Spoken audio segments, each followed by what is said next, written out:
자, 여러분 안녕하세요. 반갑습니다.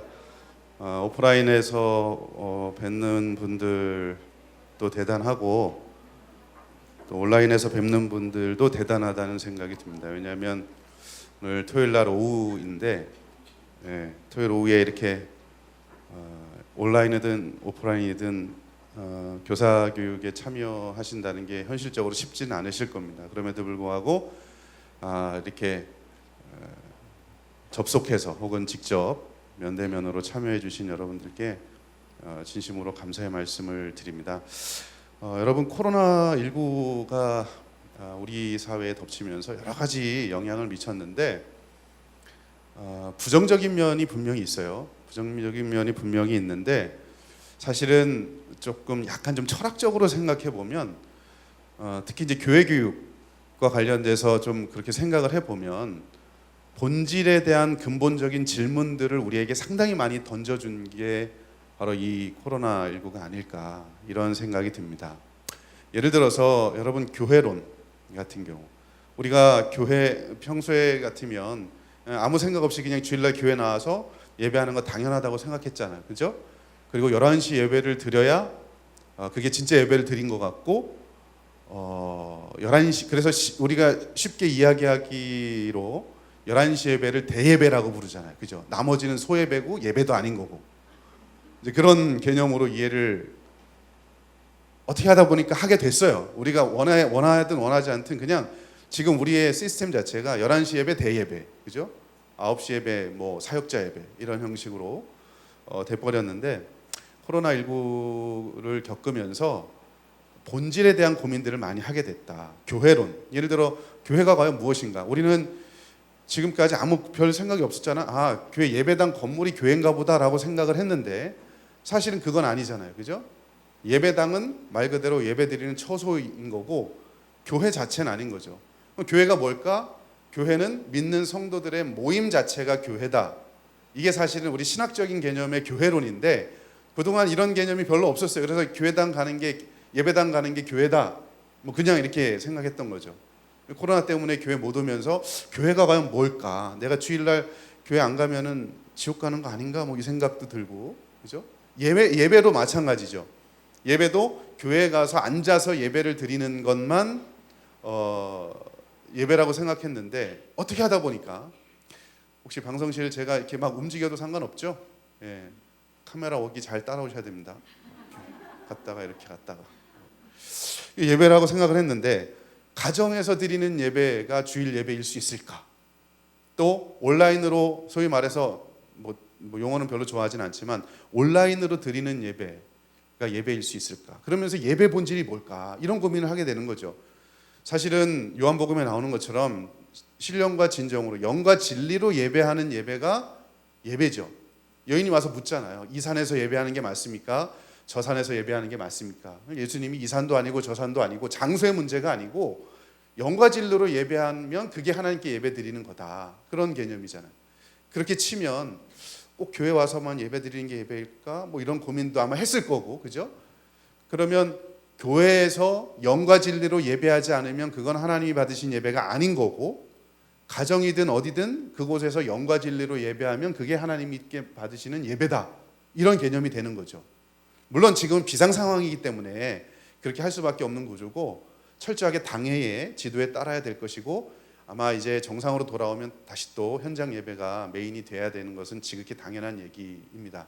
그럼에도 불구하고 제가 지금 여러분들께 드리는 이제 화두는 어쨌든 코로나가 여러 가지로 우리에게 불편함도 있고 어려움도 있고 지금 여러분들 다 방역 수칙 지키면서 앉아 계시고 그죠? 이렇게 마스크도 하고 거리도 하고 얼마나 우리가 불편합니까? 그죠? 그럼에도 불구하고 우리에게 근본적인 질문들을 던져준 게 맞다. 교회 교육과 관련돼서요. 여러분, 이 코로나가 우리에게 던져준 아주 중요한 본질적인 질문이 하나 있어요. 그게 뭐냐면 교육의 주책임자가 누구일까? 다음 세대의 교육의 주책임자가 누구일까에 대한 겁니다. 여러분, 코로나 때문에 사회적 거리두기 우리 시행됐죠. 그러면서 교회랑 거리도 뒀죠. 가정이랑 거리도 두었죠. 목사님이랑 거리도 두게 됐죠. 원하지 않게. 물론 어떤 애들은 원하는 애들이 있었을 겁니다. 그죠? 선생님들과 거리두기도 됐죠? 학교랑 친구들이랑 모든 영역에서 거리두기가 됐어요. 그죠? 그런데 유일하게 이 사회적 거리두기에서 거리 가깝게 하기가 된 대상이 딱 둘입니다. 누구냐면 부모와 미디어입니다.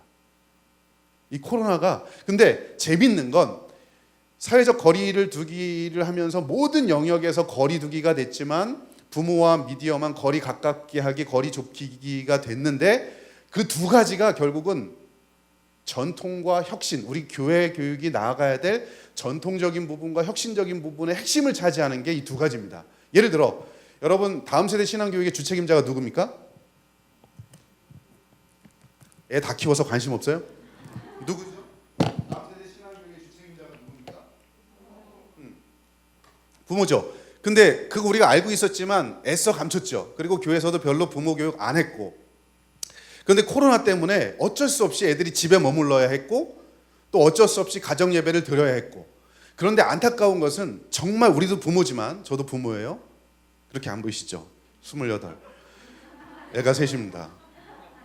부모인데 정말 여러분들 가정 예배를 주일날 인도하실 역량이 있는 사람이 얼마나 되는가, 그걸 교회가 얼마나 많이 정말 그런 역량들을 길러줬는가를 가만히 생각해 보면 어찌 보면 교회 교육은 실패한 겁니다. 본질을 놓친 거죠.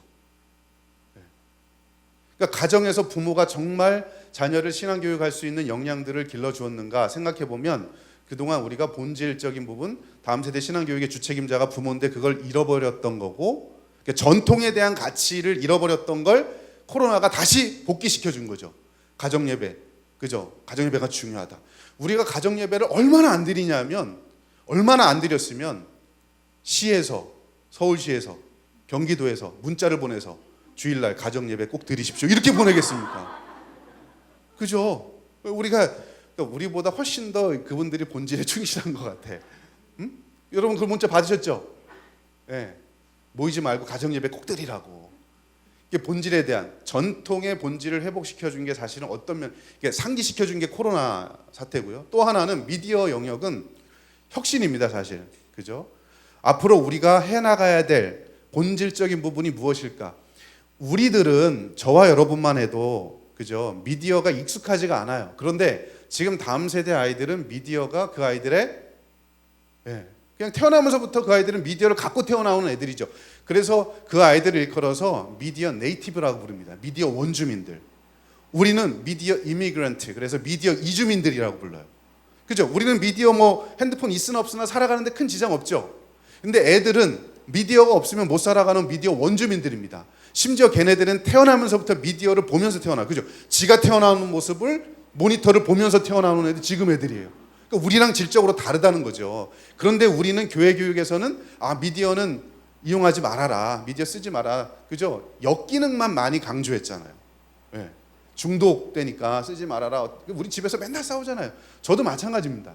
우리 집에 애가 셋인데 맨날 싸워요. 첫째는 중학교 1학년 짐승 같은 애들, 둘째도 이제 사춘기 들어와서 중학교 1학년, 얘도 이제 반짐승, 막내는 초등학교 2학년인데 반인반수, 막 그렇게 돼 있어요. 말이 안 통합니다, 애들이. 하지 말라면 더 해요. 숨어서 하잖아요. 그죠? 핸드폰 시간 2시간 하루 정해졌는데 핸드폰, 이게 제가 이제 시간 체크하는 게 있어요. 2시간으로 돼 있어요. 근데 2시간 훨씬 더 보죠. 뭐로 보냐면 인터넷으로 봐요. 2시간 가까워지면 지가 유튜브를 인터넷으로 봐. 핸드폰 아니고 저걸로, 컴퓨터로. 그러니까 애들은 어떻게 할 수 없어요. 그러니까 애들이 미디어를 이제 쓰게 할 것이냐 말게 할 것이냐는 우리 이제 그런 문제가 아니고 어떻게 쓰게 할 것인가, 본질의 질문들을 자꾸 코로나가 던져준 거죠. 이 코로나 사태를 통해서. 미디어, 이걸 이제 유식한 말로 미디어 리터러시라고 이야기합니다. 애들이 미디어를 사용할 때 어떻게 비판적으로 볼 것이며 또 어떻게 미디어를 창작해서 아이들이 자기 신앙을 표현하게 할 것인가. 미디어는요 이제는 뗄 수 없는 그런 상황에 와 있습니다. 그래서 코로나는요 결국 이 두 가지 본질적인 질문들을 우리에게 던져줬어요. 교육적으로 보면. 다 거리 이제 두기를 했는데 결국 거리 좁히기 한 거 부모와 미디어인데, 그렇잖아요? 거기 이 두 가지가 본질에 대한 어떤 이 재발견을 하도록 우리에게 자꾸 촉구를 했습니다.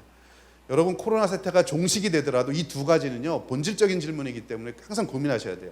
우리 교회에서, 우리 부서는 부모와 어떻게 교육을, 우리 아이들의 교육을, 신앙 교육을 연계해서 할 것인가 늘 고민하셔야 되고, 요즘 아이들 미디어 무조건 못 쓰게 할 게 아니고 어떻게 하면 미디어를 잘 활용해서 신앙교육에 쓸 것인가를 고민할 수 있도록 이제 여러분들이 지금부터 작업을 하셔야 되는 거죠. 자, 오늘 우리가 교사교육을 하는데 교사교육에도 본질적인 질문을 코로나가 던져줬어요. 뭐냐? 평소에는 그냥 교회 와서 대충 뭐 하고 가도 상관없었어요. 근데 이제 교사들이 정말 갖추어야 할 핵심적인 역량이 무엇인지에 대한 고민을 우리에게 던져줬어요. 그냥 교사라고 해서 우리가 그냥 임명받아서, 그지요? 임명받아서 주일학교 그냥 뭐 우리 반 2명, 3명 그냥 가르치면 되지. 그것만 우리가 지금껏 알았는데 이 코로나 사태를 통해서 정말 교사가 해야 될 일이 무엇인가? 정보와 지식을 그냥 전달하는 역할인가? 아니면 이 아이의 영적인 지도자로서 인성을 지도하고 관계를, 그죠? 친밀한 관계성 속에서 어떻게 이 아이를 하나님의 자녀로서 잘 이렇게 이끌어갈 것인가 하는, 주일날 그렇게 되면 주일날 한 20분만 만나서 될 일이 아니고 주일뿐만 아니라 주중에도 어떻게든 관계를 맺어서 이 아이를 전인적으로 키워야 된다. 이게 교사의 본질인데 그동안 알고 있었지만 우리는 애써 무시했죠. 그래서 주일날만 20분 어떻게 하면 잘 가르칠까 이 고민만 했단 말이죠. 그런데 그게 아닌 거예요. 주일날뿐만 아니라 주중에도 가정에 있는 아이들과 교사가 어떻게 아이들하고 컨택할 것인가, 연락은 어떻게 할 것이고, 그죠? 이 아이들 신앙은 어떻게 케어해 줄 것인가, 교회를 못 오는데, 이런 고민들, 본질적인 질문에 대한 고민들이 우리에게 많이 던져준 게 코로나가 아닐까. 그래서 여러분 이 사태를 보면 우연은 없잖아요. 하나님께서 이 세상 운행해 가시는데 우연은 없다고 보는데 그 가운데 의미를 찾는 게 중요하다. 결국은 본질적인 질문들을 자꾸 던져봐야 된다 하는 거죠. 그 가운데 오늘 우리가 이제 같이 나눠볼 건 교사들이 갖춰야 될, 이제 띄워주셔도 됩니다. 교사들이 갖춰야 될 여러 가지 중요한 역량 중에 어떤 게 있을까?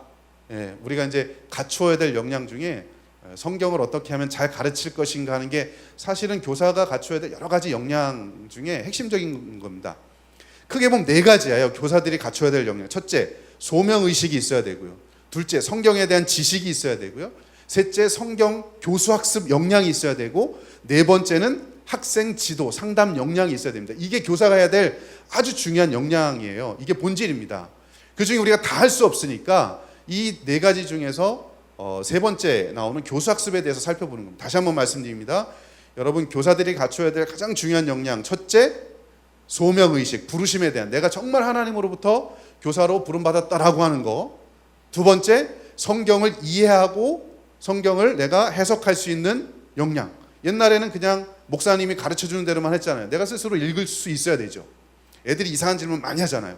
그때 대답해 줄 수 있는 역량이 있어야 되니까. 이 두 번째. 세 번째는 잘 가르치는 역량. 오늘 우리가 해야 될 거고요. 네 번째는 상담하고 신방하고 발달에 대한 이해 심리, 이런 것들을 하는 겁니다. 이게 이제 본질적인 내용인데요. 자, 여러분, 교회학교 교사가 가장 어려워하는 그 교수학습 중에서 가장 어려워하는 한 3가지 정도의 분야가 있습니다. 오늘은 1시간 한 20분 정도만 해야 되기 때문에 제가 질문을 많이 안 하고 그냥 제가 알아서 빨리 하도록 하겠습니다. 제 전공이 기독교 교육이고요. 부전공이 말 빨리 하는 겁니다. 그래서 최대한 빨리 해보도록 하겠습니다. 자, 여러분, 그 선생님들이 가장 어려워하는 것 3가지를 꼽으라면 요 3가지예요. 요거는 그냥 제가 제 머릿속에 나온 게 아니고요. 2015년도에 제가 이제 우리 이제 기독교 교육과 교수님 5분하고 교단 상관없이 기독교 교육과 교수님 5분하고 한국 교회 교육의 쇠퇴 원인이 무엇인지를 분석을 하는 연구를 한 6개월짜리 했습니다. 그래서 한 250페이지 정도 되는 분량의 보고서를 만들었는데, 담임 목사 요인은 뭘까? 부교육자들 요인은 뭘까? 교회학교 교사 요인은 뭘까? 학부모 요인은 뭘까? 청소년 또 어린 아이들 요인은 뭘까? 해서 6개 영역으로 나눠서 연구한 그 보고서 중에 교사 부분에서 교사가 갖추어야 될 12가지 중요한 역량 중에 제일 어려워하고 제일 못하는 게 뭘까? 조사를 해봤더니 이 3가지더라고요. 첫째, 학생들의 발달과 심리에 대한 이해를 잘 못하는 거죠. 여러분, 지금 여러분이 가르치고 있는 아이들의 인지 발달, 정서 발달, 행동 발달, 도덕 발달, 신앙 발달, 또 심지어 신체 발달에 대해서 잘 알고 계십니까? 이거 잘 알아야 성경을 제대로 가르칠 수 있어요. 네. 예를 들어서 이 두 번째하고 연결되는데, 두 번째가 성경 교수 방법인데요. 여러분, 내가 가르치는 아이의 발달의 키워드를 잘 알아야 어떤 교육 방법을 쓸지가 결정이 됩니다. 예를 들어서 영유아 유치부 교사 한번 손들어 보실래요? 네. 온라인으로 들으시는 분들도 한번 손 들어보세요. 네. 오케이. 네. 한 120분 정도 들으셨습니다. 네. 영유아 유치부 아이들의 발달의 키워드는 뭡니까? 발달 심리의 키워드는 애착이란 겁니다. 애착. 그래서 부모님과 어떤 애착의 관계, 친밀한 관계를 맺느냐, 선생님과 어떤 친밀한 관계를 맺느냐, 이게 제일 중요해요. 아이들은요, 선생님이나 부모님의 모습을 통해서 하나님의 이미지를 그려요. 따스한, 교회 왔는데 안아주고 예뻐해주고 뭐 이렇게 보듬어주는 그런 선생님 밑에서 성경 공부를 하는 아이들은 하나님도 그렇게 인식을 해요. 아, 우리 하나님 그런 하나님이구나. 그러니까 여러분, 영유아 유치부 애들은 오면 어떻게 해줘야 돼요? 예뻐해주고 이렇게 토닥여주고 안아주고 따스하게. 이게 애착이니까. 그런데 그 선생님이 다음 해에 중등부로 갔어. 애 오자마자 애들 오면 안아주고 뽀뽀해주고 부비부비 해줬어. 어떻게 될까요? 경찰서에 끌려갑니다. 구속됩니다. 왜요? 청소년부의 키워드는 애착이 아닙니다. 걔네는 키워드가요, 자아정체감입니다. 내가 누군지를 고민하는. 그렇기 때문에 얘네들은 말로 설명을 해야 돼요. 논리적으로 납득이 돼야 돼요. 그래서 여러분, 여기 청소년부 한번 손 들어보세요. 저 뒤에 계신 분 중학교 2학년 맡고 계시죠? 대부분 선생님들은 우리 반 아이들하고 비슷해. 중학교 2학년 맡고 있는 선생님들은 뒤에 계셔요. 제 딸 아이처럼. 이 아이들은요, 말로 논리적으로 설득해야 돼요. 오면 얘네들은 부비부비 해주고 뭐 이러면은 징그러워하죠. 교회 안 옵니다. 그래서 청소년부는요, 반드시 넣어야 될 교육 과정이 뭐냐면 교리 교육해야 됩니다. 그리고 세계관 교육해야 됩니다. 내가 누군지, 그죠? 내가 어디서부터 왔으며 어디에 있고 어디로 갈 것인가, 인생의 목적이 뭔가, 이런 것들을 자꾸 대화를 통해서 고민하도록 해야 되는. 청소년 교사들은요, 교리를 잘 아셔야 돼요. 세계관을 잘 아셔야 돼요. 그래야 논리적으로 설명을 하지. 유초등부 선생님 손 들어보세요. 온라인도. 유초등부 선생님들은요, 키워드가 활동입니다. 활동. 애들은 빨빨거리면서 돌아다니면서 배워요. 그죠? 얘는 뭔가 꼼지락꼼지락하면서 가만히 있지 않거든요. 그런데 우리 교회 교육은 어때요? 가만히 앉아 있어. 내 말 잘 들어야 돼. 근데 그건 아니거든요. 애들은 뭔가 움직이면서 배우고 뭐 해야 되는데 그냥 경직된 상태로 있게 하는 거예요. 왜 그럴까요? 아이들의 발달 심리를 잘 모르니까. 그러니까 어떤 방식으로 가르쳐야 될지 이제 다시 보여주셔야 돼요. 두 번째도 헷갈리는 거예요. 세 번째는 더 안 되죠. 교회, 가정, 학교를 연계하는 거. 교회와 가정만 봅시다. 여러분, 교회에서 주일날 배운 거 주중에 아이들이 실천하는지 안 하는지 나는 한 번이라도 점검한다. 손 들어보세요. 가정에서, 온라인 선생님들 거의 없죠? 부모 입장에서 혹시 생각해 보세요. 여러분 자녀의 교회학교 선생님이 적어도 일주일에 한 번 우리 아이에게 전화해서 지난주에 배운 거 어떻게 실천하고 있는지 묻는 교사가 우리 교회는 있다. 여러분 한번 손 들어보세요. 저 뒤에 한 분 계시네. 이상한 교회예요, 저 교회. 대부분 안 해요. 그죠? 왜 그럴까요? 주일날 성경 공부를 끝내고 끝이야. 가정과 연계가 안 돼. 그러니까 여러분, 어떤 현상이 벌어지냐? 분리의 문제가 나타나요. 주일과 주중이 분리가 되죠. 그죠? 아는 것과 사는 게 분리가 되죠. 그죠? 교회와 일터, 학교가 분리가 되죠. 제자의 직분과 시민의 직분이 분리가 돼요. 그러니까 여러분, 지금 코로나 사태가 발생했을 때 이런 일들이 벌어지는 게 그래요. 교회의 특수성과 공공성이 조화가 안 돼요, 지금. 우리가 배운 게 그거기 때문에. 그러니까 이런 일들이 계속 벌어진단 말이죠. 그러니까 교회 가정이 연계가 돼야 되는데 우리 그거 못하고 있다. 자, 그 중에 이 세 가지 중에 우리가 두 번째, 이게 사실은 교수 학습 역량이 교사들이 갖춰야 될 아주 중요한 부분이고요. 어쩌면 이거에 따라서 애들이 교회 학교 나올 수도 있고 안 나올 수도 있다 하는 부분입니다. 그래서 오늘은 아마 어떤 교회에서는 이제 이 강의를 이제 들으셨던 분들도 계실 텐데 사실 계속 들으셔도 자꾸 도전을 좀 받으셔야 됩니다. 자, 여러분, 기독교 교육에서 두 가지 중요한 미가 있습니다. 하나는 의미이고요, 또 하나는 흥미입니다. 사실 기독교는요, 의미를 추구하는 종교죠. 그죠? 내가 살아가는 이유가 뭘까? 하나님이 어떤 분일까? 그분이 나에게 어떤 존재일까? 의미를 계속해서 추구하는 종교가 기독교입니다. 신앙의 의미는 뭘까? 코로나가 왜 나에게 왔을까? 우리 삶에 왔을까? 의미를 추구합니다. 그런데 신앙의 의미를 추구하기 위해서 이게 교육인데 나이가 어리면 어릴수록 흥미라는 걸 사용해야 돼요. 자, 그냥 슬라이드만 보여주셔도 됩니다. 어차피 제가 잘 못생겼기 때문에 가급적이면 저를 안 보여주셔도. 근데 이런 흥미의 사다리를 통해서 의미로 갈 수 있도록 해줘야 돼요. 특히 어린 아이들일수록. 어른들은요, 의미만 가르쳐도 상관없어요. 그런데 애들은 흥미의 사다리를 통해서 의미에 이르도록 해야 합니다. 여기서 흥미의 사다리를 만든다는 게 뭐냐? 교육의 방법을 다양하게 쓴다는 거예요. 의미만 추구한다면 지금처럼 강의식으로 해도 상관없어요. 여러분, 어른들은요, 성인들, 청년들, 어른들은 특별한 교육의 방법 없어도 지금처럼 제가 강의하거나 말로 해도 충분히 알아들을 수 있어요. 그죠? 여러분 알아듣죠? 제가 웃겨야 알아들어요? 웃겨볼까요? 그거 아니잖아요. 그런데 아이들은요, 흥미의 사다리를 통해서 의미로 갑니다. 여기서 말하는 흥미의 사다리는 교육의 방식을 다양하게 해야 된다는 거죠. 아까 뭐에 따라서? 발달 과정에 따라서, 발달 심리에 따라서. 어떤 아이들은, 어린 아이들은 안아주고 뭐 스킨십 하는 걸로, 어떤 아이들은 움직이면서 몸을 쓰는 걸로, 어떤 아이들은 설명하는 구조로. 이게 교육의 방법이에요. 그래서 흥미를 불러일으켜서 의미에 이르도록 해야 되는 게 우리 교사들의 교수학습에 있어서 아주 중요한 부분인데, 그게 안 되니까 어떤 일이 벌어지느냐? 여러분, 지금 여러분 보시면 이게 뭐냐면 매 10년마다 국가에서 하는 인구 센서스, 인구 주택 총조사 결과입니다. 여러분 각각마다 뭐 유초등부, 청소년, 뭐 청년 1, 2부 이렇게 나눠서 제가 구분해 놨는데, 파란색이 뭐냐면요, 20년 전, 즉 95년도 통계고요. 그 다음에 가운데 주황색이 10년 전, 2005년도 통계고, 그 다음에 회색이 2015년도 국가 통계입니다. 우리가 한 게 아니고. 종교인들 통계를 냈는데 그걸 제가 교육부 통계만 따로 구분해 봤어요. 여러분, 회색이 10년 전, 20년 전이죠. 우리 바로 지금 15년 전이잖아요.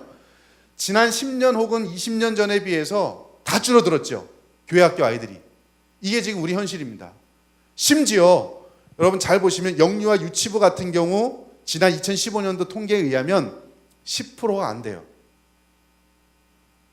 중고등부나 유초등부는 그래도 12%, 뭐 10%, 14% 이렇게 청년부까지는 되는데, 영유아 유치부, 유초등부 같은 경우, 즉 초등학교 혹은 유치부 아이들은 10%가 안 됩니다. 우리 한국교회를 이야기할 때, 이런 한국교회 교회의 교육을 이야기할 때 이런 말을 해요. 유초등부 때 100명이면 중고등부 때 50명, 중고등부 때 50명이면 청년부에 10명 남는다. 이런 말 합니다. 실제로 그래요. 그러니까 유초등부 때 100명 나오던 교회면 청년들 가보면 10명밖에 안 나요. 10%밖에 안 남아요. 자, 이걸 대입해 볼게요. 2015년도에 영유아 유치부 아이들 10%가 안 됩니다. 10%라고 칩시다.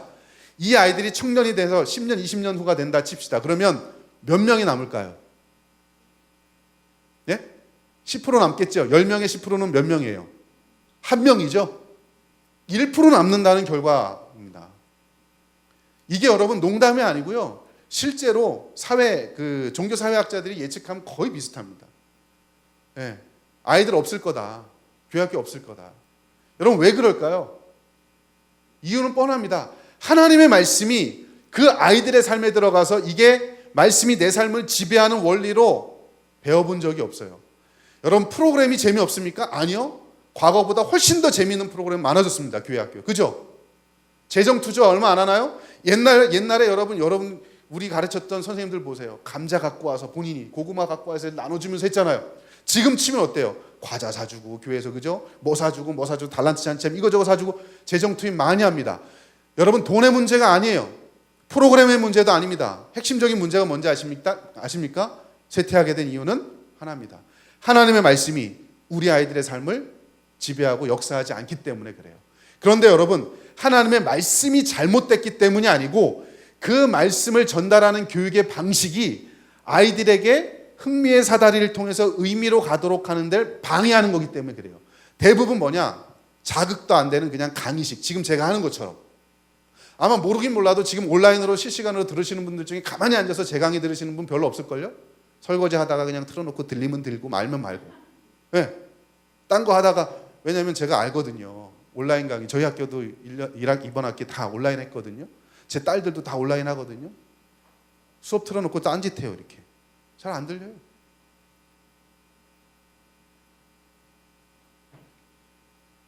무슨 얘기하다 이렇게 했죠?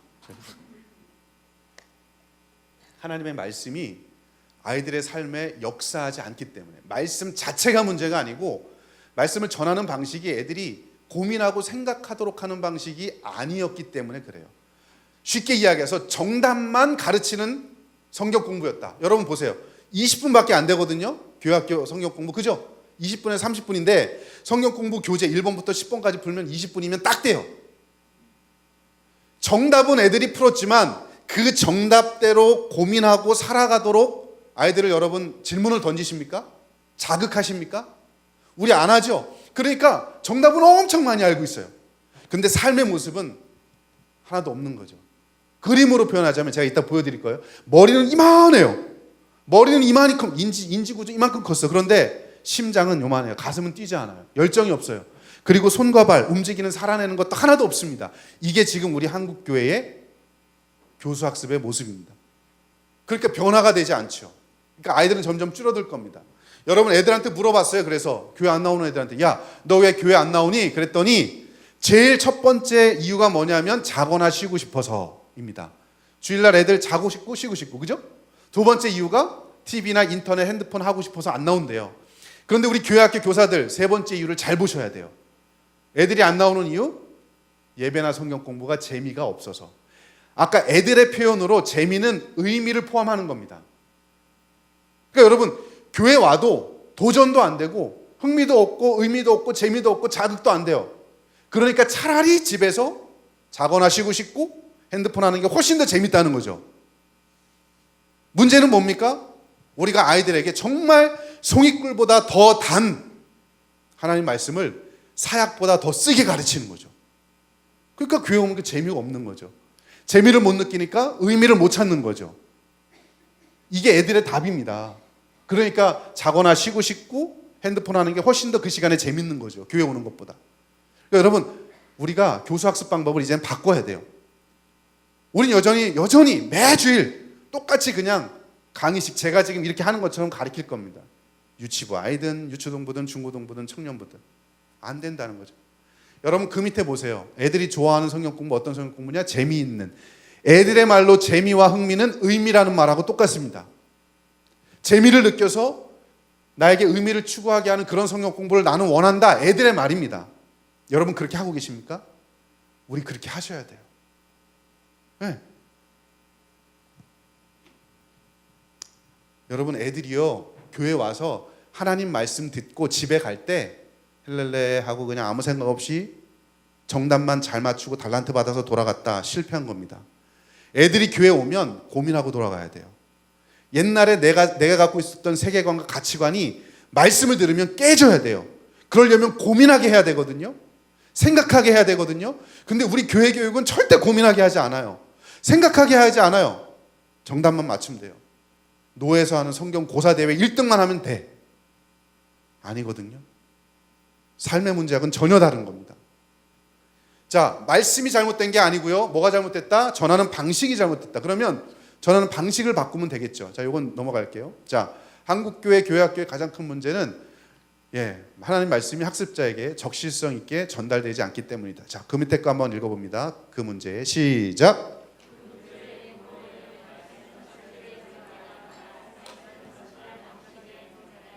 그게 문제예요. 우리 교단만큼 하나님 말씀을 말씀 그대로 가르치는 교단도 별로 없어요. 네. 기적은 기적이 아니고 뭐 이렇게 사람들이 만들어낸 거다. 이렇게 가르치는 데가 얼마나 많은데요. 우리 교단은 적어도 하나님 말씀을 왜곡하진 않아요. 그런데 문제는 뭐예요? 왜 안 바뀌어요? 말씀의 문제가 아니고 전하는 방식이 자극하지 않고요. 생각하게 하지 않기 때문에 그런 겁니다. 여러분 우리가 왜 정말 말씀에 승부를 걸어야 되는지 아십니까? 이 도표를 보시면 로이주크라는 사람의 책에 나오는 내용인데요. 영국의 통계입니다. 지난 100년 동안 성인들에게 물어봤습니다. 영국 성인들한테 여러분 언제 예수 믿어서 지금 성인이 돼서 집사, 권사, 장로 됐습니까?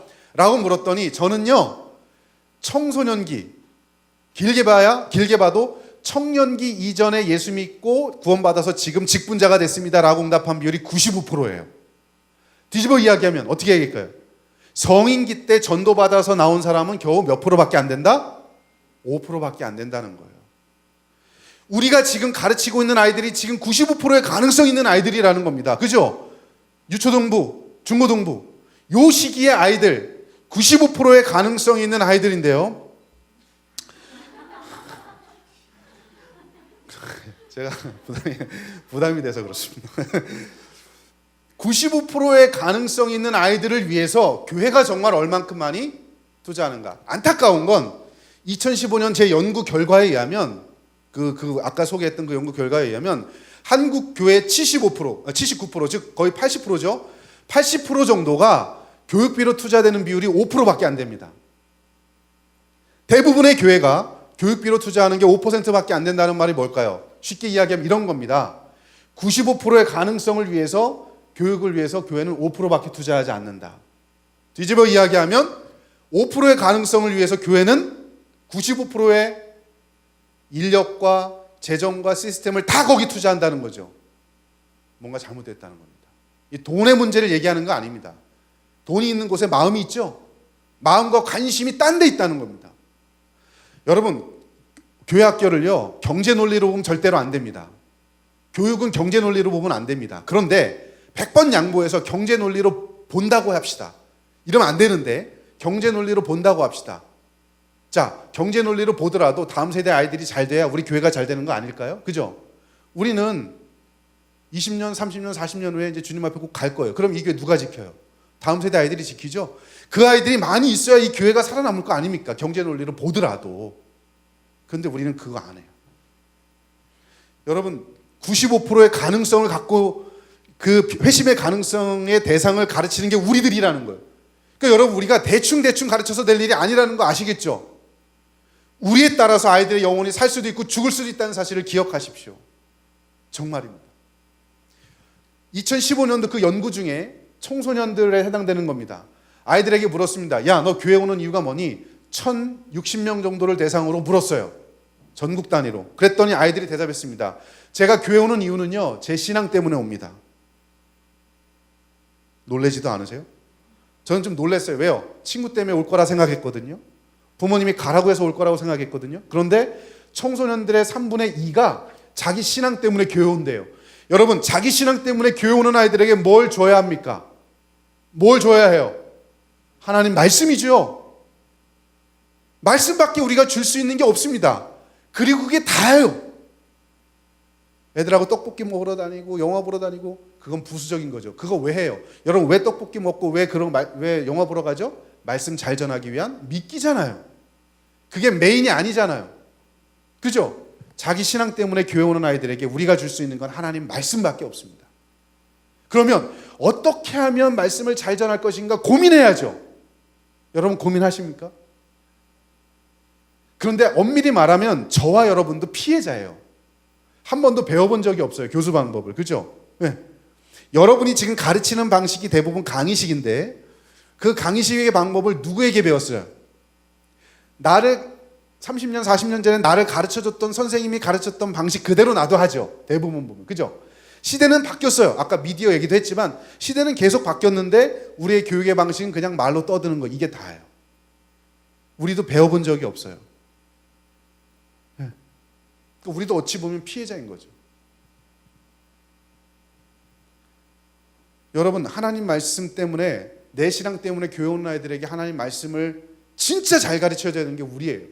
참고로 여러분이 보실 때 오른쪽에 그래프들 보세요. 선생님 때문에 교회 오는 아이들 0.4%, 교육자 때문에 교회 오는 아이들 0.9%밖에 안 돼요. 우리 때문에, 저와 여러분 때문에 교회 오는 아이들 1%도 안 된다는 거예요. 여기 안 적어놨지만 기타가 있어요. 기타 이후로 교회 오는 아이들이 4%예요. 그러니까 기타보다 못한 거야. 기타에 뭐가 들어갈까요? 먹을 거 주니까. 남자친구, 여자친구 만나니까. 뭐 그런 거겠죠. 여러분 우리가 전하는 복음이 먹을 거보다 못합니까? 우리가 전하는 복음이 남자친구, 여자친구, 사람보다 못합니까? 우리가 전하는 복음이 송이꿀보다 더 단 복음을 왜 우리는 사약보다 더 쓰게 가르치느냐 이거죠. 하워드 핸드릭슨이 그래서 그런 얘기했죠. 교사는 하나님의 말씀을 지루하게 가르치는 죄를 범하면 안 된다 이런 얘기했어요. 여러분, 우리가 짓지 말아야 될 죄 중에 하나는 아이들에게 말씀을 지루하게 하는 거. 그거 죄래요, 죄. 우리 매일 죄 짓고 있죠. 그럼 안 돼요. 자, 교사가 아이들에게 가장 줄 수 있는 가장 큰 선물은 그러므로 뭐밖에 없어요? 하나님 말씀 제대로 가르치는 거. 네. 말씀을 잘 아는 게 첫 번째고, 우리가 잘 알고 있는 말씀을 대상에 따라서 잘 가르치고 전달하는 거. 단순히 강의식이 아니라 강의식도 필요해요. 네. 연역법의 방법도 필요합니다. 그러나 경험적으로 다시 검증하는 작업이 두 가지가 다 필요합니다. 여러분, 연역법이 뭐냐면 선포예요. 이런 거. 왜냐하면 기독교 교육에서는 이 연역이 되게 중요해요. 선포가 중요합니다. 강의식이 중요해요. 왜냐하면 믿음은 어디서 생겨요? 듣는 거에서. 믿음은 들음에서 나느니라. 복음이 들어와야 내가 믿죠. 그죠? 이건 누군가 강의해 줘야 돼요. 선포해 줘야 돼요. 그런데 듣고 난 다음에는 내가 들었던 복음이 정말 그런지 살아내 봐야 돼요. 검증해 봐야 돼요. 이게 귀납법입니다. 경험할 수 있도록 교육 방법을 써야 돼요. 사도행전에 보면 베레아 교인들은 날마다 신사적이어서 말씀을 듣고서 말씀이 그러한지 날마다 상고했더라 이런 말이 나오죠. 여기서 날마다 상고하였더라는 말이 영어로 말하자면 to examine 이런 말. 내가 실험해봤다, 검증해봤다, 연습해봤다 이런 말이거든요. 듣고서 베레아 교인들이 왜 신사적입니까? 왜 성숙한 사람입니까? 듣고 살아내 본 거죠. 연역법, 귀납법 경험해 본 겁니다. 그러면 여러분 우리 아이들 성숙하게 만들어야죠. 그러면 주일날 듣게만 하지 말고 경험해 보게 하는 거예요. 일주일 동안 살아내 보게 하는 거죠. 그게 좋은 방식입니다. 앞으로 우리 그렇게 해야 돼요. 교육의 방법은. 자, 그거 잘하기 위해서는요. 교육 환경이 어떤지를 간단하게 좀 살펴보셔야 합니다. 여러분 여기 보시면 전통적인 관점의 교육이 있고요. 또 변화된 관점의 교육이 있습니다. 전통적인 관점은 요겁니다. 교수자 중심입니다. 변화된 관점은 학습자 중심입니다. 옛날에는요. 모든 힘의 커리큘럼, 교육과정 짜는데 선생님이 다 했어요. 심지어 교육자가 다 했죠. 그죠? 우리 교사들도 별로 교육과정 관여 안 하잖아요. 근데 앞으로는 애들이 참여해야 돼요. 우리들이 배워야 될 것이 무엇인지 같이 논의하고 그렇게 가야 됩니다. 교재의 기능이 단순히 문제 푸는 1번부터 10번까지 문제 푸는 그런 연습지, 그죠? 학습지의 기능이 아니고요. 정말 오늘 배워야 할 거 하나를 딱 끄집어내서 아이들에게 가르쳐 줄 수 있는 그 기능으로 바뀌어야 돼. 그러려면 레슨 플랜을 짜야 돼요. 교재는요, 너무 많은 걸 담고 있어요. 물론 지금 우리 총회가 새롭게 이제 교재를 개발하고 있는데 거기는 좀 다르게 좀 편성될 것 같아요. 네, 너무 많아요. 그걸 오늘 아이들이 배워야 될 거 하나만 딱 끄집어내서 하나만 가르쳐서 실천하게 하는 거. 그러려면 기존의 공과를 우리가 새롭게 다시 각색을 해야 돼요. 네. 교사의 역할, 지금처럼 옛날에는 정보 전달자였어요. 이렇게 정보 전달. 근데 앞으로는 그러면 안 돼요. 어떻게 해야 될까요? 네. 학습자들이 무언가를 경험할 수 있도록 촉진해 주는 사람, 퍼실리테이터. 그리고 코치해 주는 사람. 야, 이렇게 하는 거야? 이렇게 하는 거야? 가이드. 이쪽으로 가야 돼? 직접 나는 안 가지만 애들이 갈 수 있도록 안내해주고 애들이 만져보고 느껴보고 체험할 수 있도록 코치해주는 그런 역할. 그러려면 교수 방법이 바뀌어야 돼요. 강의식은 그게 안 돼요. 그냥 일방적으로 정보 전달만 되죠. 지금 여러분 보세요. 얼마나 재미없어요. 그죠? 교회에서 가라 그래서 오긴 왔는데 차라리 이럴 줄 알았으면 인터넷으로 보고 설거지하면서 들을 걸 뭐 이런 생각 들잖아요. 재미없어요. 솔직히. 해봐야 돼요. 그래야 남습니다. 평가도요. 옛날에는요. 옛날 교수자 중심에서의 평가는요. 얼마나 많이 알고 있느냐만 평가했고 그렇게 할 수 있었어요. 그래서 여러분 교회에서 평가하는 것의 대부분이 뭐예요? 어떤 방식을 해요? 성경 퀴즈 대회, 성경 암송 대회, 그죠? 이거죠. 심지어 아까 얘기했던 대로 노회에서도 성경 고사 대회. 이게 다야. 여러분 평가는 그렇게 하는 게 아닙니다. 오늘 배운 말씀, 한 분기에 배운 말씀 1년 동안 배운 말씀을 아이들이 얼만큼 살아냈고 어떻게 실천했고 그거에 따라서 어떻게 성장했는지를 볼 수 있어야죠. 그죠? 그게 평가죠. 우리 교회 그렇게 평가하는 데 있다. 한번 손 들어보세요. 상줄열의 상. 네, 온라인도 한번 손 들어보세요. 우리는 나는 그렇게 한다. 1년 지난 다음에 한 분기 지나면 우리 아이들 영적으로 어떻게 성장했는지 평가를 내가 한다. 인터뷰를 한다든지 아니면 뭐 체크하게 한다든지 그래서 전달보다 전년 분기보다 더 성장하도록 내가 하게 한다. 거의 없을걸요? 그냥 여러분 얼마나 정답을 많이 알고 있는지만 평가해서 여러분 그런데 정답 많이 알고 있다고 애들이 성숙한 아이일까요? 절대 안 그렇습니다. 저도 한 20년 넘게 사역을 했는데 중등부 맡을 때 회장하던 녀석이 있는데요. 한 5, 6년 전에 결혼한다고 만났는데 중등부 회장하던 녀석이에요. 예. 성경 퀴즈 대회 뭐 리더십 다 있던 애거든요. 얘는 잘 자랄 줄 알았어요. 근데 일산에서 만났는데 교회도 잘 안 다녀요. 담배 냄새도 나요. 교회 다니라는 얘기할까 봐 목사님 교회 얘기는 우리 하지 말죠. 그러는 거예요. 그래서 제가 뭐라 그럴게요. 너 그럼 지옥 가. 제가 뼈저리게 가슴 치면서 한탄한 게 내가 교육 잘못했구나.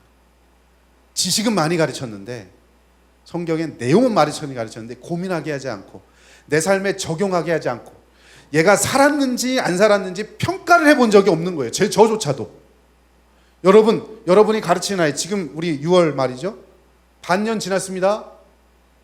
여러분 아이들 1년 반년 동안 얼마나 배웠는지 뭘 알고 있는지 뭘 실천하고 있는지 얼마나 성숙했는지 혹시 평가하실 계획 있으십니까? 없다면 꼭 하십시오. 그래야 성장하죠. 평가가 이루어져야 뭐가 잘 됐는지 안 됐는지를 알아야 보완해서 하잖아요. 그죠? 근데 우리 그거 안 해요. 그런 거 없단 말이죠. 특별히 여러분 그게 학습자 중심으로 안 되니까 이런 아이들을 양상하는 거예요. 여러분 이 그림 보셔요. 네, 이 아이. 교사는 정말 열심히 하는데 애들은 죽는 거죠. 할머니 열심히 설거지하고 계시죠? 자기 일 다 하고 계세요. 그죠? 방 청소도 다 하고 설거지 다 했어. 그런데 애는 어때요? 선생님 위주로 하면 나는 열심히 하고 있는 거야. 그런데 애들을 고려 안 하면 애는 지금 숨 막혀 죽을지도 몰라 이렇게. 네. 이게 교회학교 모습입니다. 내가 맡고 있는 우리 반의 모습일 수 있어요. 적어도 코로나 상황 속에서 이 자리에 나오신 여러분들은 이 정도 열심은 있는 분들이에요. 방 청소, 설거지 다 하시는 분들이에요. 그죠? 적어도 온라인으로 바쁜 중에 온라인으로라도 듣고 계신 분들은 이 할머니처럼 열심히 하시는 분들이에요. 그런데 그 열심이 교수자 중심일 수 있다는 거예요. 나 중심. 나는 열심히 가르쳤고 지식과 정보를 잘 전달했는데 애들은 뭘 배웠는지 아무것도 몰라. 그러면 아무것도 안 된다. 지금 이 모습하고 똑같아요. 특별히 성경 공부에서는요. 이제 성경 공부로 들어가면 이렇습니다. 여러분 동기부여가 안 된 채로 성경의 내용을 습득하면 도전이 될 수가 없습니다. 오늘 배우는 내용이 내 삶의 문제다라고 느껴져야 애들이 성경에 집중해요. 여러분에게 질문 한번 해볼까요? 어떤 설교가 은혜 받는 설교죠? 한번 대답해 보실래요? 어떤 설교를 들을 때 감동이 되고 은혜가 돼요? 네? 내가 지금 이런 고민하고 있는데 목사님 말씀을 통해서 이런 해답을 줬어. 그죠? 그럼 은혜 되죠? 소위 말해서 목사님 오늘 은혜 받았습니다. 은혜 받았습니다 하는 분들의 대부분이 어때요? 내가 이렇게 고민하고 있는데 말씀이 그걸 해결해 줄 때. 그럼 내가 고민하고 있는 문제다라고 느껴져야죠. 그죠? 그런데 우리의 성경 공부는 어때요? 오자마자 야 15가 펴봐. 뭐야? 다윗과 골리앗이지? 자, 너 먼저 1번 입어. 2번 입어. 3번 입어. 4번. 다 끝났지. 너 다윗과 골리앗처럼 그렇게 살아. 할렐루야 끝. 동기부여가 안 되죠. 내 삶의 문제다라고 동기부여가 안 된 채로 본문으로 들어가니까 관심이 없는 거예요. 어른들도 내 문제라고 느껴야 동기부여가 되는데 애들 오죽하겠습니까? 내 문제가 아니고 2000년, 3000년 전의 이야기인데 나하고 상관없죠. 안 들어요. 내 문제라고 느껴야 돼. 근데 그게 안 돼. 그게 뭐야? 일상에서 성경으로 다리 놓기가 없는 거예요. 그죠? 첫 번째 문제입니다. 두 번째는요. 이런 거예요. 오늘 배운 거를 배우고 적용 없이 끝내요. 여러분, 다윗과 골리앗을 배웠으면 아이들이 삶 속에서 만나는 골리앗이 무엇인지를 가르쳐주고 그 골리앗을 만났을 때 다윗이 이겼던 것처럼 이기도록 해야죠. 여러분, 오늘날 아이들이 적용 안 하면 이런 거예요. 다윗과 골리앗처럼 너도 다윗처럼 열심히 살아라 이러면 아이들이 요즘 삶에서 만나는 골리앗이 누가 있어요? 기골이 장대하고 뿔 달린 그런 여러분 장군이 어디 있어요? 없죠? 적용이 돼요, 안 돼요? 안 됩니다. 그럼 오늘날 아이들이 만날 수 있는 골리앗이 뭐가 있을까요? 첫째, 예? 핸드폰, 게임, 오락 이런 거겠죠. 둘째, 뭐가 애들이 골리앗이라고 느낄까요? 엄마. 실제로 그래요, 여러분. 네, 엄마. 아빠는 골리앗이 아니에요. 아빠는 저기 장수, 블레셋의 그냥 장수. 쳐주지도 않아요, 아빠는. 실제로 신앙교육에서 아빠 역할은 거의 없습니다. 웃픈 이야기를 하는 거예요. 애들의 최대의 적은 엄마입니다. 네, 그만큼 하니까. 그러면 애들이 그런 골리앗을 만났을 때 어떻게 해야 되는지 적용시켜줘야지 살지요. 고민하죠. 근데 우리 성경 공부 그래야 안 해요. 그러니까 여러분 어때요? 삶에서 본문으로 다리 놓기도 안 될 뿐만 아니라 성경에서 다시 삶으로 다리 놓기도 안 돼요. 그죠? 그런 다리가 없는 내용을 강의식으로만 한다는 게 문제죠. 그죠? 교수 방법. 선생님하고 아이들의 다리가 없어요. 그냥 강의식으로 하니까 계속 졸렸기만 해요. 아마 여러분들 지금 마찬가지일 거예요. 대부분. 30분 남았으니까 여러분. 근데 여러분 이 도표를 보십시오. 이게 뭐냐면요. 학습 피라미드라는 겁니다. 아이들이 어떤 내용을 듣고서 일주일 후에 얼마나 기억하는지를 교육 방법에 따라서 리텐션, 기억하는 비율을 측정한 건데요. 데일이라는 사람의 원뿔 이론입니다. 듣기만 하면 5%밖에 안 남습니다. 여러분이 아무리 달변가여도 듣기만 하면 5%밖에 안 남습니다. 시청각 자료를 써서 해도 30% 이상 안 남아요. 제가 예언 하나 할게요. 일주일 지난 다음에 지난주에 신일교에서 우리 서울 남로에 특강했는데 기억에 남는 게 몇 프로만 남을까요? 아무리 잘 들었어도 몇 프로? 30%, 20%밖에 안 남습니다. 왜요?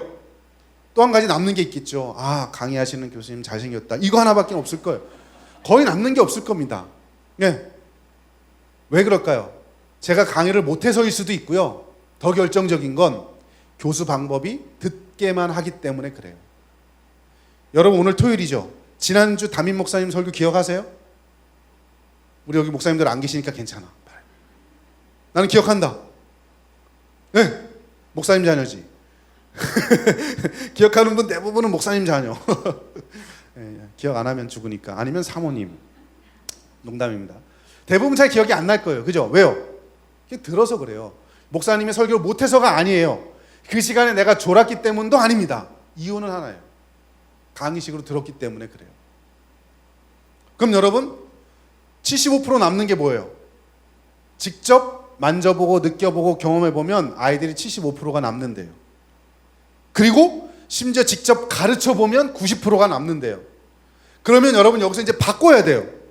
아이들에게 듣게만 하거나 보게만 하지 말고 어떻게 알아?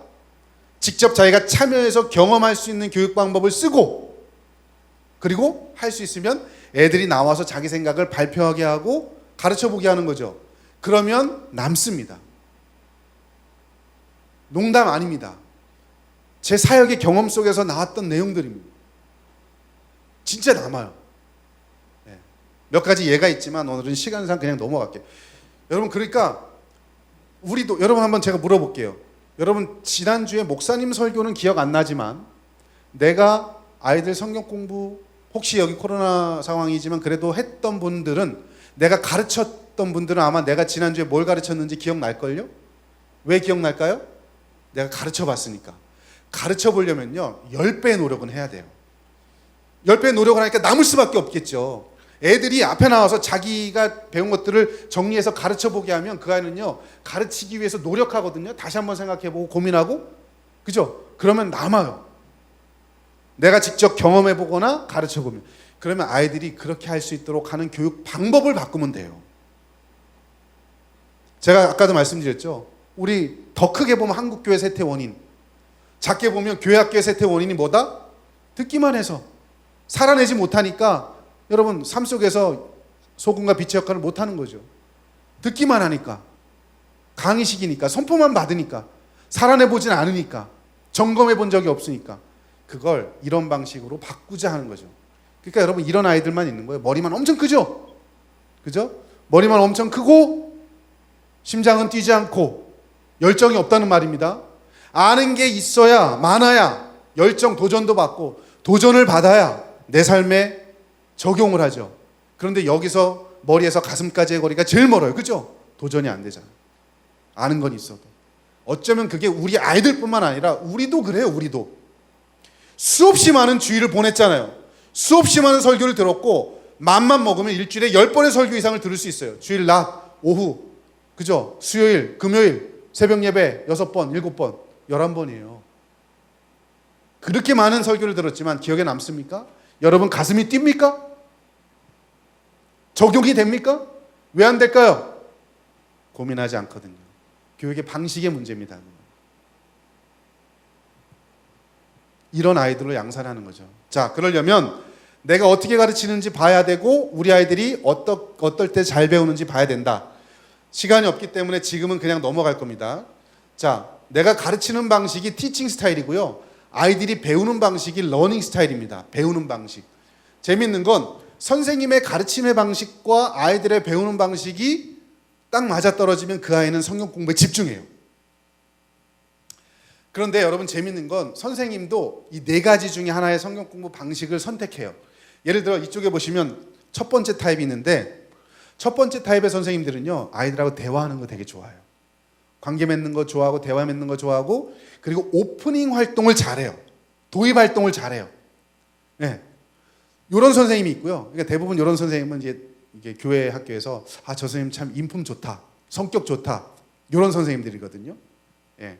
대화 좋아하고 이런 선생님들. 그러니까 애들한테 생각을 끄집어내고 대화하고 뭐 이런 거 좋아하는 거.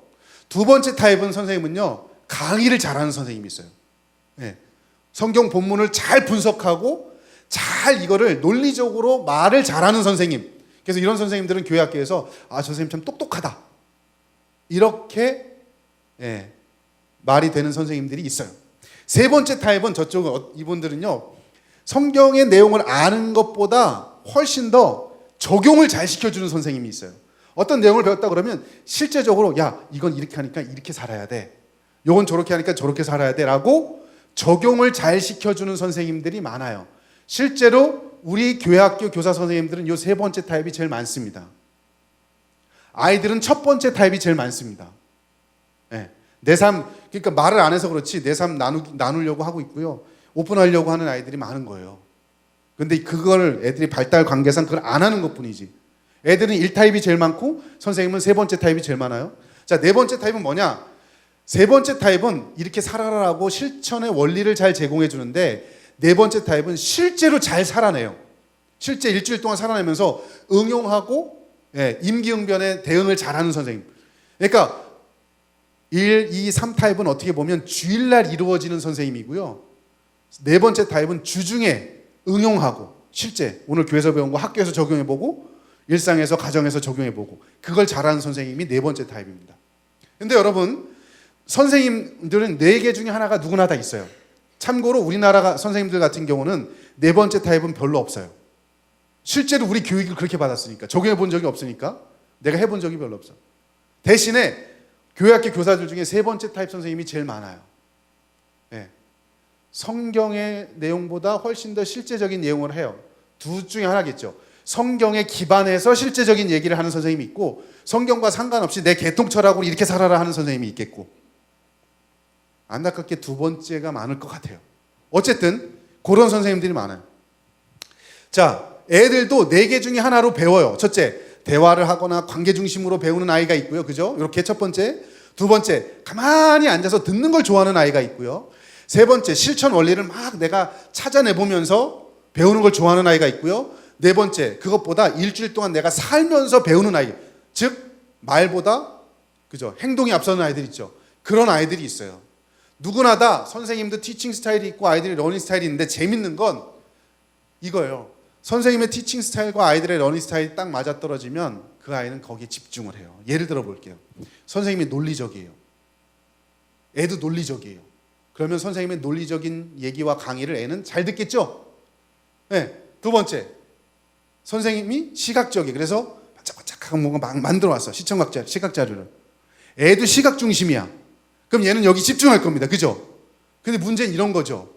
선생님이 시각 중심이어서 만들어 왔는데 애는 청각 중심이야.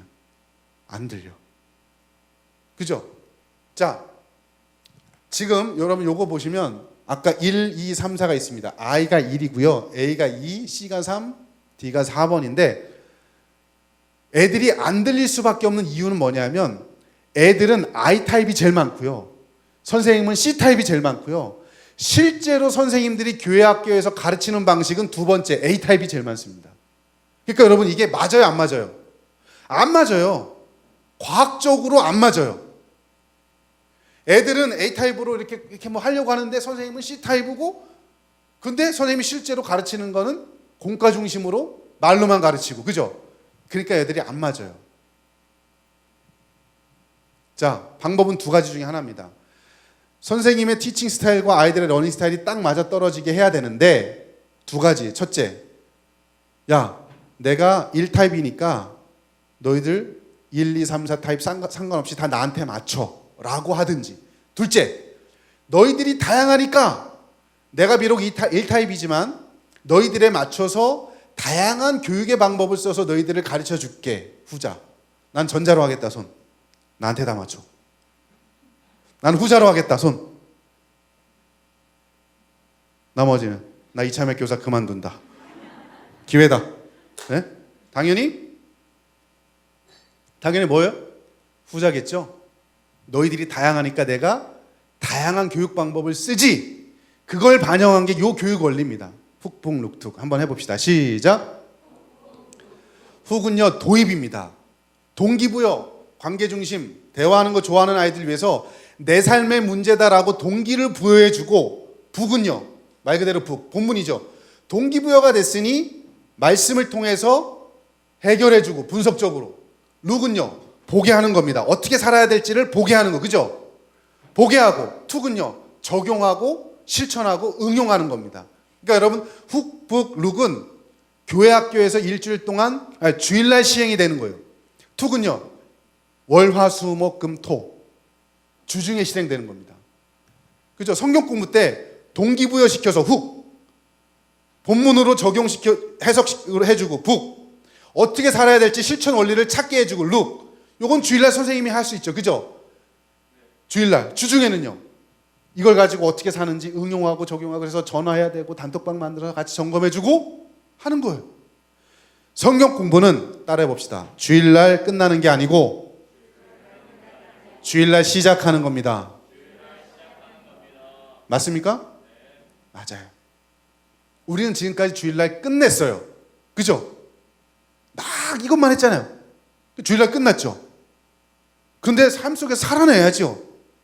그게 빠지면 아무리 여러분 10년, 20년, 30년, 40년 신앙생활 해도 안 변해요. 우리가 그렇잖아요. 우리가 지금. 그죠? 우리가 왜 그래요? 많이 들었지만 우리 삶이 안 변하는 이유. 살아보고 평가해보고 점검해본 적이 없어. 교회에서조차, 장년들조차도 그거 안 해줘요. 집사님 지난주 설교 이거 들었는데 어떻게 살아? 교구 목사님 전화 받으신 적 있으세요? 없죠? 저도 해본 적 없습니다. 이게 우리 모습이에요. 제 모습이고. 훅북룩툭이 그래서 동기부여, 그죠? 아이들의 삶의 문제다라고 느끼게 해야 되고, 북, 본문의 말씀을 내 본문이라고 느껴야 되고, 룩, 어떻게 살아야 될지 실천 원리를 스스로 찾고, 요게 주일날 이루어지고요. 툭, 일주일 동안 어떻게 실행될 것인지를 고민하게 하는 거죠. 자, 실제적인 내용으로 그냥 바로 들어가겠습니다. 자, 그냥 설명할게요. 동기부여, 본문 분석, 실천 원리 찾고, 살아내고. 그죠? 여기 훅북룩툭입니다. 자, 근데 한국 교회에서는요, 사실 현실적으로 어려워요. 시간이 20분밖에 안 되기 때문에. 2017년도 우리 교단 통계조사 중에 하나인데요.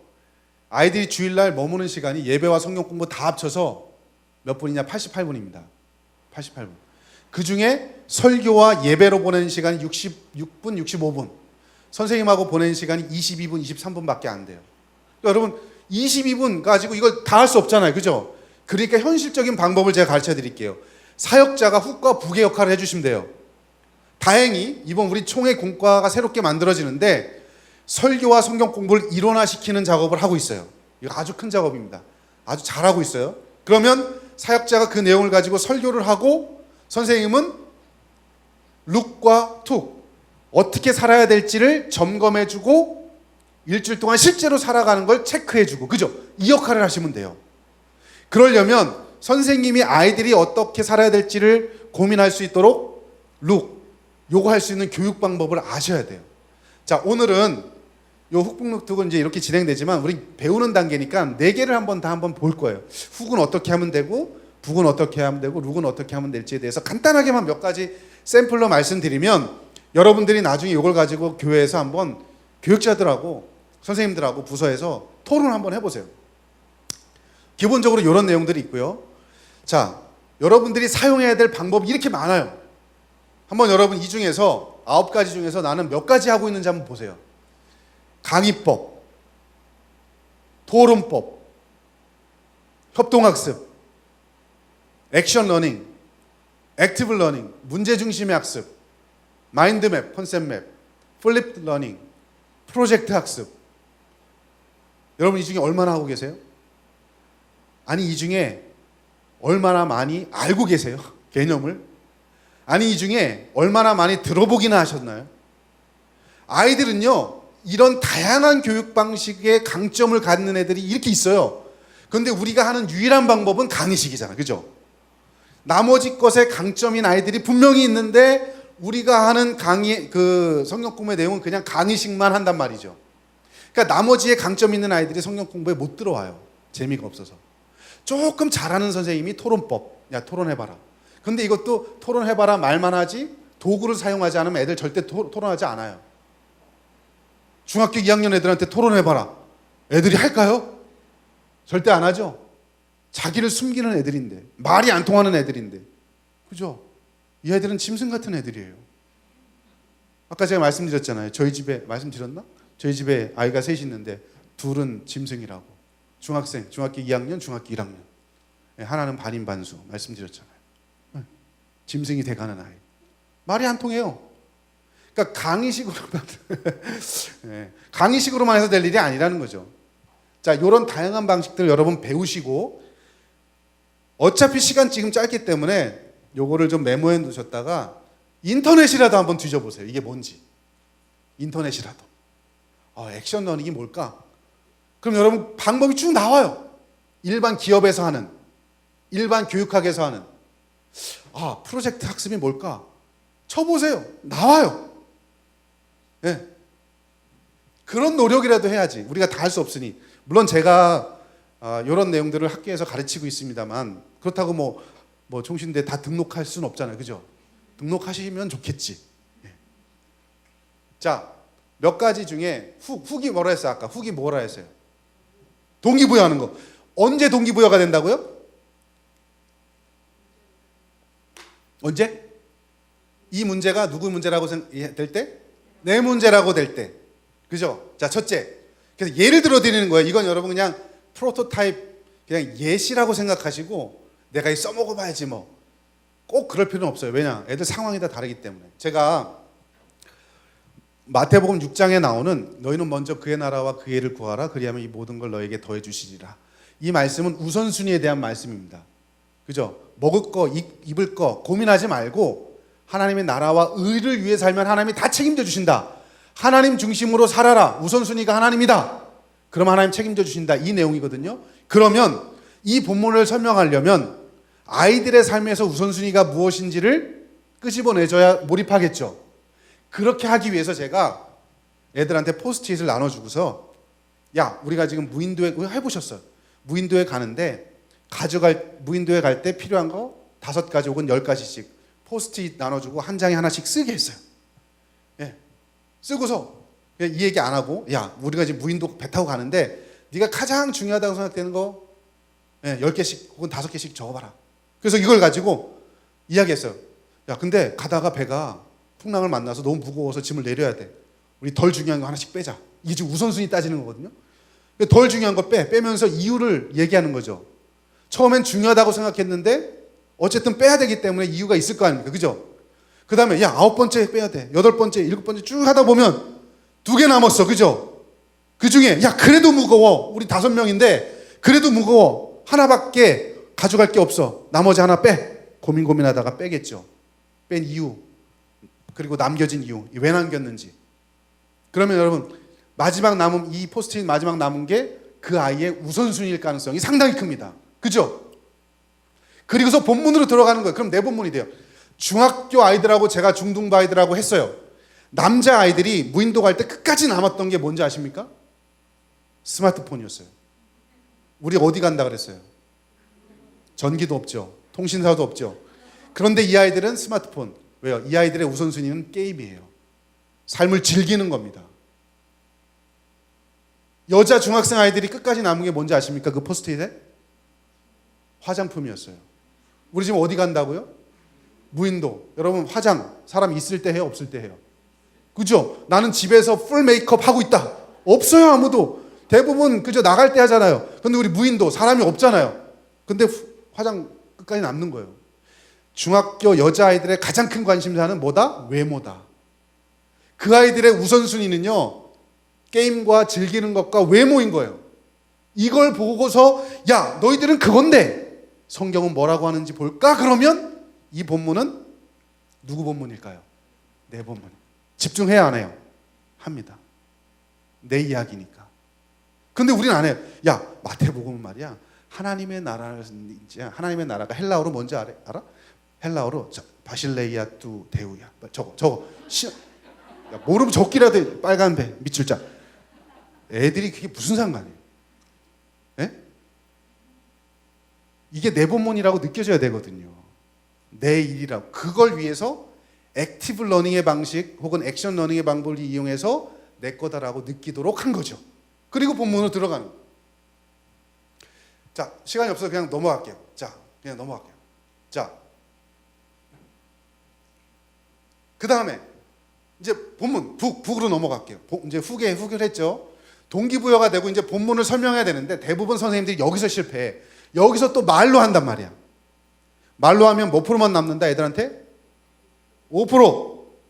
애들이 북에서의 목표는요, 본문을 분석하는데 목표는 애들이 자기 눈으로 성경을 읽고 분석하도록 돕는 거예요. 그러기 위해서 방법이란 걸 쓰는 겁니다. 제가 갖고 온 건 6개의 네모예요. 제가 이거를 애들한테 예를 들어 여기 보면 그 누가복음에 보면 탕자의 비유가 나오죠. 이 본문을 가지고 선생님이 대부분 야, 탕자가 있었는데 말이야, 아버지를 떠나갖고 가서 이래저래서 이래서 탕자가 있었는데 말이야 하는 순간 애들은 딴 생각하죠. 야, 너희들이 읽고, 우리 지금 6명이야. 선생님까지 6명이야. 한 사람씩 나가서 시나리오를 만들어서 그림을 그리는 거야. 그러려면 내가 본문을 읽어야 되죠. 순서를 뭐 어떻게 될지 모르니까. 자, 1번 나가서 이 탕자의 비유에 대한 스토리에 맞춰서 그림을 그려봐. 첫 번째 주자가 나갔어. 그러면 뭐 이제 아버지와 있는 뭐 그런 그림을 그리겠죠. 그 그림을 그리려면 아이가 내가 읽어야 돼요, 안 읽어야 돼요? 내가 읽고 이해해야 돼요. 두 번째, 이걸 가지고 와서 두 번째 아이가 와서 그러면 이제 아이가 이제 나가서 허랑방탕하는 또 그림을 그리겠죠. 그죠? 그거를 하려면 스토리를 알아야 돼요. 두 번째 주자도. 그래야 그리지. 세 번째, 네 번째 이렇게 해서 이런 식으로 자기가 성경을 읽고 분석해서 아이들이 참여해서 그림 그리도록 하도록 하면 이건 애들이 남을까요, 안 남을까요? 그런데 선생님이 야, 탕자가 있었는데 말이야 하는 순간 말로 하면 안. 선생님이 준비해야 될 건 전지 하나면 돼요. 전지. 200원만 준비하면 돼요. 200원. 200원 준비해서 아이들이 75% 이상 남는다고 생각해 보세요. 맨 마지막에 그린 사람이 나가서 설명하는 거예요. 그러면 이 아이는요 90% 남아요. 가르쳐 보니까. 그죠? 그런 방식으로 하라는 거예요. 선생님이 다 하지 마시고. 넘어갈게요. 시간 없어서. 누가 그랬지? 이게 짧게 해도 되는데 넘지는 말아주세요라고 말씀하신 분이 여기신가요? 딴 게. 여러분의 마음의 소리가 그렇죠. 예, 짧게 해도 되는데 넘지는 말아주세요. 알겠습니다. 이제 9분 남았습니다. 자, 룩은요 뭐냐면 실천 원리를 찾는 거예요. 자, 동기부여 됐죠. 제가 지금 샘플로 하나씩만 보여드리는 거예요. 동기부여가 됐죠. 그 다음에 본문 분석했죠. 여러 가지 방식 중에 하나로 뭐 했어요. 그 다음에 이제 야 그러면 어떻게 살아야 될지 우리 한번 고민해 보자. 대부분 여기서 또 선생님의 말은 야 예를 들어 이런 거. 야 부모 공경에 대해서 배웠으니까 너 집에 가서 이거 해, 저거 해, 요거 해. 이러는 순간 애들은 잔소리예요. 그죠?